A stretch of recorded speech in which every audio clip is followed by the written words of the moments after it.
everyone, so welcome to this video all about the Lo-Fi U-tape scrubber. It's a bit of a crusty old prototype I've got going on here, but for this little chat today I think it's going to do the job. So what I want to talk about is my work putting bearings in the micro cassettes and kind of what I was aiming at and what I've learned from it. So the original U-tape scrubber came with these kind of standard cassettes, and then I would just make a loop over them. This one's using AR90 type 1 tape, and yeah, they work well, but you might have heard, now this has got just a test sine wave on, and that's something I record onto all my test formulations. But anyway, now if we go forwards, we've got a normal sine wave, pretty clean, a little bit of wow and flutter, but to be expected. But when you went forwards, they're fine. Going backwards, we would get a lot more wow and flutter. And you know, it is the Lo-Fi U-tape scrubber, got to give it some slack, but I always wanted to improve on this. So my first kind of attempts at doing this were to install bearings. And if we have a listen to one of those now.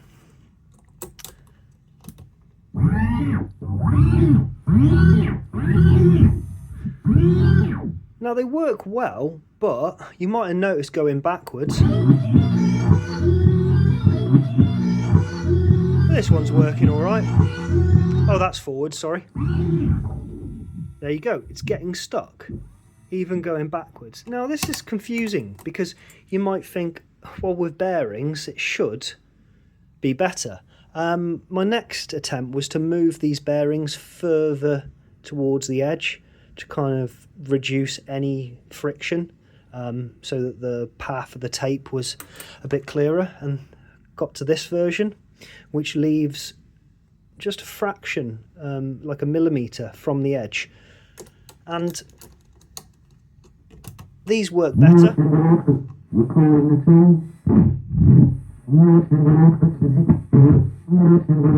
They work better, and this one works okay, but I noticed that it was such a fine line between the loop going backwards and not. I tried different formulations for thickness of tape, different splicing tapes, you know, all sorts of different things. And after getting a little bit upset and really wondering what's going on, because even these standard ones would always go backwards, even if they were a bit wobbly, they always went backwards. So what was going on? And after looking at it all a lot more, I realised it's to do with this centre wheel assisting. So I made this.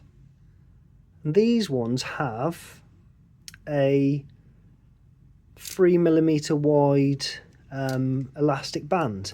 So if we pop this in here, what happens now? Certainly way too loud, that, excuse me.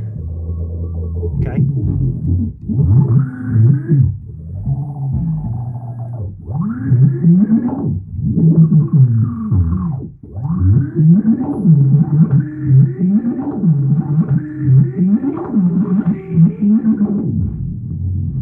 So this is the lowest common denominator solution to making the loops go backwards. Now I still want to improve this a bit further, because I think a little bit of you know, wow and flutter could be removed by still introducing bearings to take it off this spool, and then I'm going to put another one potentially up here, and then I'm hoping by having the tape kind of pressed between that bearing, which will also have some rubber band on it as well, and this one, it's going to grip the tape really well, and the result should be even better. But for anyone who wants to make one of these, I guess we'll call them uLoops rubber or something like that, I don't know. All you need is, and I've just ordered these now, some 3mm wide elastic bands. I specifically bought these ones because they've got orange in them. I'm really looking forward to making those. And then you need a bit of glue, and to just remove the old inner spools, stick some glue on, and then wrap one of these around and cut it off neatly with a blade. So I'll be making a bit of a video about how to do that, but this first little spontaneous video about it is just to kind of let people know. I think this is going to be a good solution, you know, because it's something anyone can do without going off and buying extra hardware, you know, like bearings and drilling, and you know, potentially damaging your microcassette. You can quite easily just add some elastic band. So until next time, peace, love and tape loops. Bye now.